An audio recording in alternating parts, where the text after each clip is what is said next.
Welcome to Facts TV News, where everything is true. 3 shot in Waterhouse gunfire. 3 men were shot and injured in an alleged confrontation with the members of the security forces in Waterhouse, St. Andrew on Wednesday evening. The incident happened about an hour during a police military patrol in the area. The men have been taken to hospital. The police say 2 firearms were recovered from the scene. Head of the St. Andrew South Police Division, Senior Superintendent Kirk Ricketts, says the team was attacked by armed men during a routine patrol in the Gully Bank area of West Bay Farm Road. Beryl Walters remembered as her family's eyes.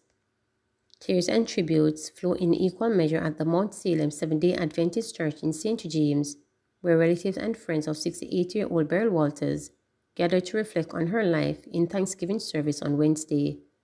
Walters, who was washed away on April 19 during flood rains in the Westgate section of the Montego Bay, has been feared dead. Her body has not been recovered. Her 12-year-old granddaughter, Janelle Walters, died in the tragedy and was laid to rest earlier this week. During Wednesday's service, tributes were delivered in speech and song from various quarters, including the Farm Heights Seventh-day Adventist Church, where she had served on the choir. Representatives of the St. James High School and the University of Technology Western Jamaica campus, where her relatives are employed, also paid their respects. Walters' youngest daughter, Shannon Walters, who was in the ill-fated car along with her parents and niece when the tragic struck, described her mother as a disciplinarian who loved her family dearly despite her health challenges. Growing up, Mom was very strict. She was very protective of all of us, and she had big dreams and expectations, said Shannon. She was very strong-willed, and she was a good judge of character. Her physical eyes were impaired, so she wore glasses, but she was the eyes of the family. Holcomb Norman, who shared a decades-long friendship with Walters, remembered her as a generous woman. We have been friends for 45 years, and in all that time, we never had an argument to say that we're not speaking to each other. I have never gone to Beryl's house and never got a drink of water because she would say, "Look in the fridge and take what you want," Norman told mourners. Miss Beryl, as she was affectionately known, was married to Beres Walters, who she exchanged vows with at the Holy Trinity Church at Westgate in 1996, and with whom she had 5 children. The couple was traveling together in their family car on the fateful day. Beres and her daughter Shannon were quickly rescued by residents as the vehicle was being swept away.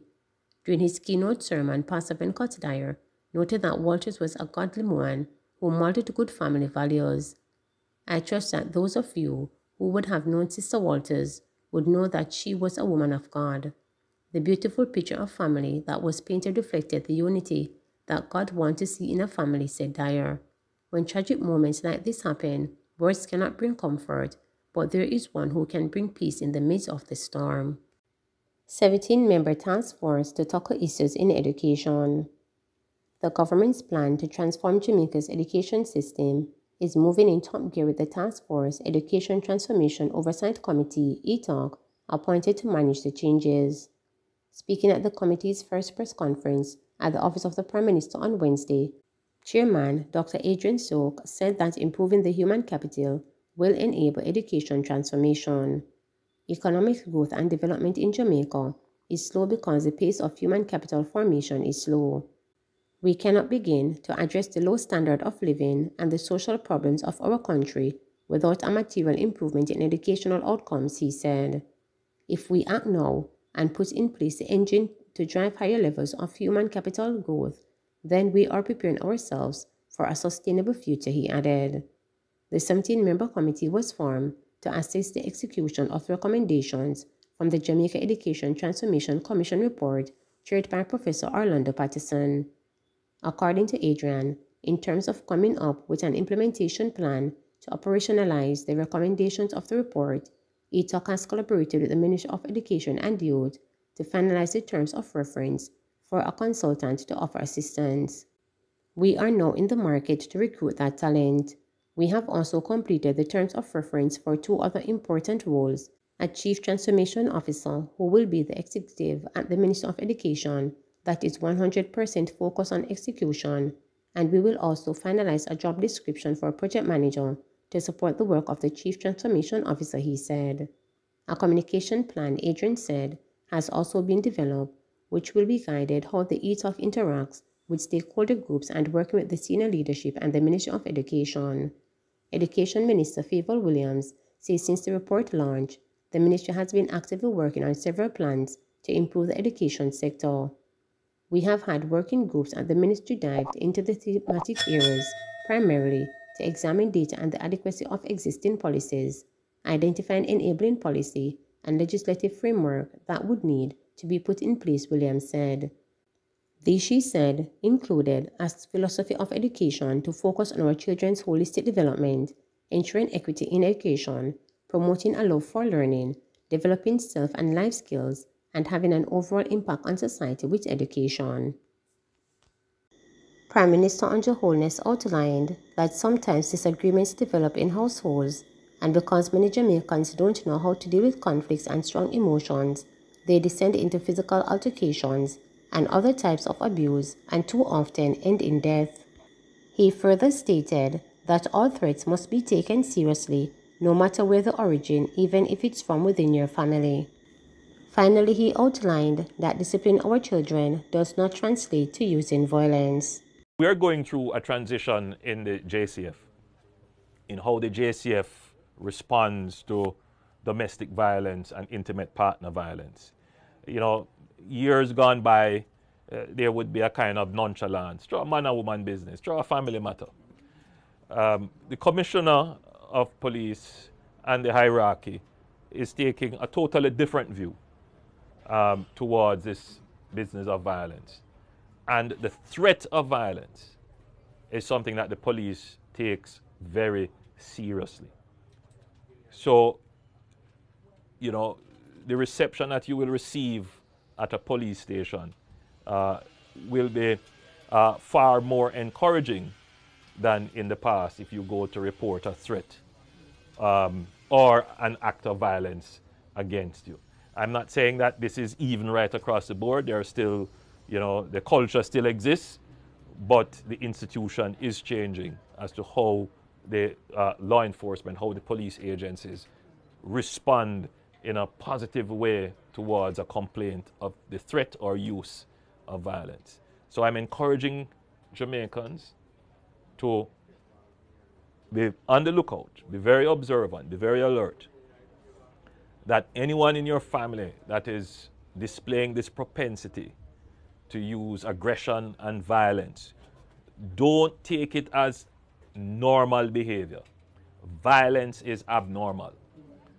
Though it is rampant in our society, it is abnormal. And we should not normalize it. We should report it,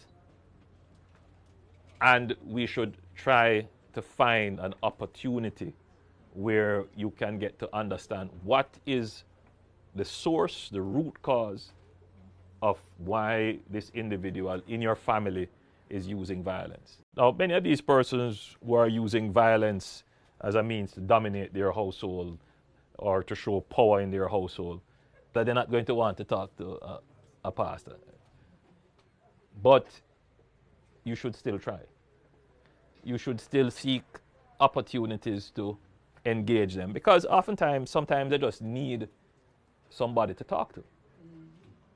And in Jamaica, you know, we don't always seek to find out what is the root cause. We have become so cold and aggressive to each other. So as much as you can, we take comfort in our religion. We say we go and pray for them. We go and go to church and we go and put it to the Lord. That's a part of it.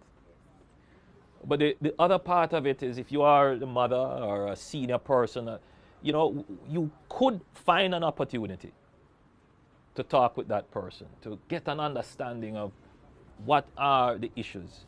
Because you will recognize that we have had several cases where family members turn on their family, kill their parents, kill their brother, kill their grandfather. That something is going on there. And as a family unit, you must have the opportunity, at least once, they must come sit down around the table with you and eating, and you sitting down there and you engage it. or her. And this kind of engagement is important. So you need to identify the person who is using violence, who is prone, who is showing the propensity to use the violence, and you have to seek an opportunity to engage. If they use violence, report it to the police. Very important. But let's go one step further. John, me never tell you, say, you must clean up your room and spread up your bed. Boom!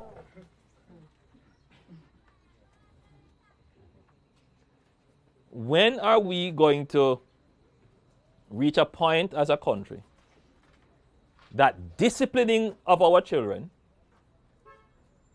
does not mean using violence on them to get them to do what you want them to do? When is sparing the rod not spoiling the child? These are questions that we as Jamaicans are going to have to answer. We're going to have to answer that question because you say it's challenging. Because let's think of it. What have we just taught our children? That the only way to get them to do anything. And if he gets into a conflict, if he goes to a construction site and his boss diss him, what is it going to happen? No. How is he being trained to control his emotion? And if he wants a particular outcome, how is he going to get the outcome without using violence? If he wants you to behave to him a particular way, to respond to him a particular way, if he wants you to do what he wants you to do and you're not doing it, how is he going to get you to do it? Because that's how you train them. We have just become a society that accepts and reinforces the use of violence. Please remember to subscribe, like, share, and click the notification bell for daily updates.